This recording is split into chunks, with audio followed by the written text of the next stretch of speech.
Channel को subscribe करें एवं बेल आइकन को प्रेस करें ताकि आपको लेटेस्ट नोटिफिकेशन मिलते रहें।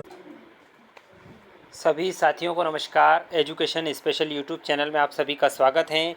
जैसा कि साथियों आप सभी को पता है कि एजुकेशन स्पेशल यूट्यूब चैनल एक ऐसा ऑनलाइन प्लेटफॉर्म है जिसके माध्यम से समय समय पर आपको जितने भी कोर्स से संबंधित जानकारी हैं विद्यार्थियों के लिए और शिक्षक साथियों के लिए, आज हम समकालीन भारत के चैप्टर फर्स्ट का वीडियो मैं पहले अपलोड कर चुका हूं। आप चैनल की प्लेलिस्ट में जाकर देख सकते हैं। चैप्टर सेकंड वन एवं वन्य जीव संसाधन के महत्वपूर्ण प्रश्न उत्तर को जानेंगे और समझने का प्रयास करेंगे। इससे पहले यदि आप चैनल पर नए हैं, अभी तक आपने चैनल को सब्सक्राइब नहीं किया है, तो पहले आप चैनल को सब्सक्राइब कर लें, बेल आइकन को प्रेस कर लें ताकि आने वाले वीडियो की नोटिफिकेशन आपको मिलते रहेंगे। साथियों, सबसे पहले बहुविकल्पिक प्रश्न देख लेते हैं और इनके उत्तर जान लेते हैं। पहला प्रश्न है, इनमें से कौन सी टिप्पणी प्राकृतिक वनस्पति जाति और प्राणी जात के ह्रास का सही कारण नहीं है? कृषि प्रसार, बृहत स्तरीय विकास परियोजनाएं, पशुचारण, ईंधन लकड़ी एकत्रित करना और तीव्र औद्योगिकरण और शहरीकरण। तो साथियों, घ वाला पशुचारण और ईंधन लकड़ी को एकत्रित करना ये प्राणी जाति के ह्रास का कारण नहीं है। दूसरा प्रश्न यहाँ पर उत्पन्न हो रहा है, इनमें से कौन सा संरक्षण तरीका समुदायों की सीधी भागीदारी नहीं करता है?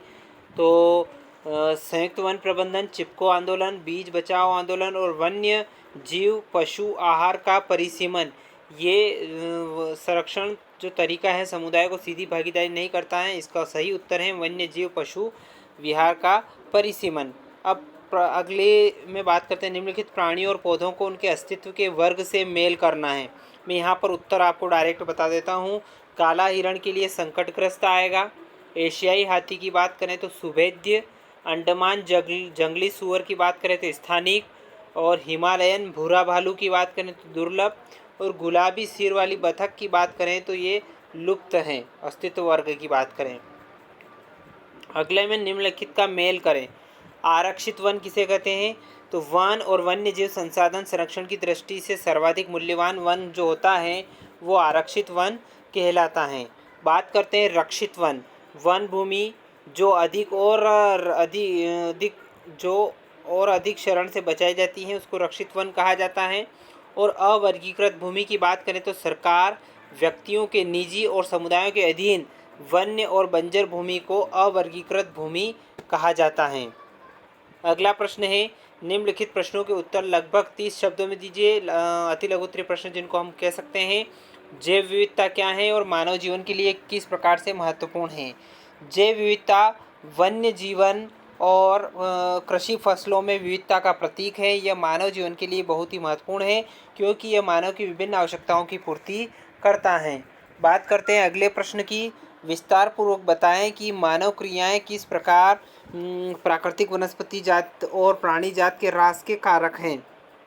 मानवीय क्रियाएं निम्न प्रकार से प्राकृतिक वनस्पति जाति और प्राणी जाति के ह्रास का कारण बनती हैं।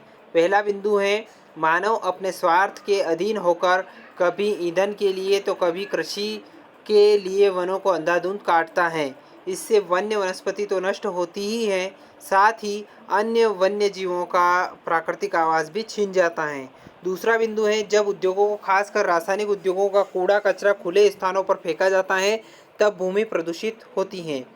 वृक्षों के अंधाधुंध कटने से पर्यावरण को नुकसान पहुंचता है, जैसे वर्षा का कम होना। इसी प्रकार चौथा बिंदु है, पशुओं के अतिचारण से भी वनस्पति जगत को नुकसान पहुंचता है क्योंकि इससे प्राकृतिक वनस्पति पनप नहीं पाती और धीरे धीरे बंजर हो जाती हैं। अगले प्रश्न है, निम्नलिखित प्रश्नों के उत्तर लगभग 120 शब्दों में देना है। भारत में विभिन्न समुदायों ने किस प्रकार वनों और वन्य जीव संरक्षण और रक्षण में योगदान दिया है? विस्तार पूर्वक विवेचना कीजिए। उत्तर है, भारत में वन्य जीव संरक्षण और रक्षण में विभिन्न समुदायों ने इस प्रकार योगदान दिया है। पहला बिंदु है, राजस्थान के लोगों ने सरिस्का बाग रिजर्व क्षेत्र में होने वाले खनन कार्यों का विरोध किया और सफलता प्राप्त की। इसी प्रकार हिमालय की बात करें तो हिमालय क्षेत्र में चिपको आंदोलन के द्वारा वृक्षों की अनियंत्रित कटाई को रोकने का प्रयास किया गया। राजस्थान के अलवर की बात करें तो राजस्थान के अलवर जिले के 5 गांवों ने मिलकर 1200 हेक्टेयर भूमि भैरवदेव डाकव सेंचुरी बनाई, जहां पर कड़े कानून बनाकर शिकार वर्जित कर दिया गया और बाहरी लोगों की घुसपैठ पर रोक लगाई गई। इसी प्रकार चौथे बिंदु की बात करें तो भारतीय धार्मिक मान्यता के अनुसार विभिन्न वृक्षों और पौधों को पवित्र मानकर पूजा जाता है, जैसे पीपल हुआ, वट वृक्ष हुआ। इस प्रकार से भारतीय लोग विभिन्न पशुओं को पवित्र मानकर पूजते हैं, क्योंकि वे इन्हें विभिन्न देवी देवताओं के साथ जोड़ते हैं, जैसे नाग को शिव के साथ, मोर को कृष्ण के साथ, लंगूर व बंदर को हनुमान जी के साथ हैं। इसी प्रकार छठा बिंदु है, भारत के विभिन्न आदिवासी और जनजाति क्षेत्रों में वनों को देवी देवताओं को समर्पित करके उन्हें पूजा जाता है।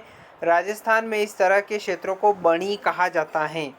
अगला प्रश्न है, वन और वन्यजीव संरक्षण में सहयोगी रीति रिवाजों पर एक निबंध लिखिए। भारत में वन और वन्यजीव संरक्षण में सहयोगी रीति रिवाज इस प्रकार हैं। पहला बिंदु है, भारत के जनजातीय लोग प्रकृति की पूजा सदियों से करते आ रहे हैं। उनके इन विश्वासों ने विभिन्न वनों को मूल एवं कोमय रूप से बचाकर रखा है, जिन्हें पवित्र पेड़ों के झुरमुट देवी देवताओं के वन कहते हैं। वनों के इन भागों में या तो वनों के ऐसे बड़े भागों में न तो स्थानीय लोग घुसते और न ही किसी और को छेड़छाड़ करने देते हैं। दूसरा बिंदु यहाँ पर है, कुछ समाज कुछ विशेष पेड़ों की पूजा करते हैं और आदिकाल से उनका संरक्षण करते आ रहे हैं। छोटा नागपुर क्षेत्र में मुंडा और संथाल जनजातियाँ महुआ और कदम के पेड़ों की पूजा करते हैं।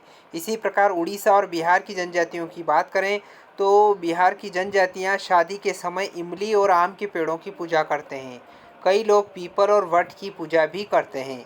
भारतीय समाज में अनेक संस्कृतियाँ हैं, जो प्रत्येक संस्कृति में प्रकृति और इसकी कृतियों को संरक्षित करने और अपने पारंपरिक तरीके हैं। भारतीय झरनों, पहाड़ी चोटियों, पेड़ों और पशुओं को पवित्र मानकर उनका संरक्षण करते हैं, जैसे वे मंदिरों या अन्य स्थलों पर बंदरों को खिलाते हैं। पांचवा बिंदु है, राजस्थान के बिश्नोई गांव के आसपास काले हिरण, चिंकारा, नीलगाय और मोरों के झुंड देखे जाते हैं, जो कि इनके समाज के अभिन्न अंग हैं और इन्हें कोई नुकसान नहीं पहुंचा सकता। तो साथियों, आज हमने वन और वन्य जीव संसाधन के महत्वपूर्ण प्रश्न उत्तर को समझने का प्रयास किया है। आशा करता हूं कि पूरा वीडियो आपको पसंद आया होगा। यदि वीडियो अच्छा लगे तो इस वीडियो को लाइक करें, शेयर करें और कमेंट करके यदि आपको कोई प्रश्न डिफ़िकल्ट लगता है तो आप कमेंट करके बताएं। आपकी समस्या का समाधान हम आने वाले वीडियो में करेंगे। साथ ही साथ एक बार और आपसे निवेदन है, यदि आपने अभी तक चैनल को सब्सक्राइब नहीं किया है तो पहले मित्रों आप चैनल को सब्सक्राइब कर लें, बेल आइकन को प्रेस कर लें, ताकि आने वाले वीडियो के नोटिफिकेशन आपको मिलते रहेंगे। धन्यवाद साथियों। जय हिंद, जय भारत।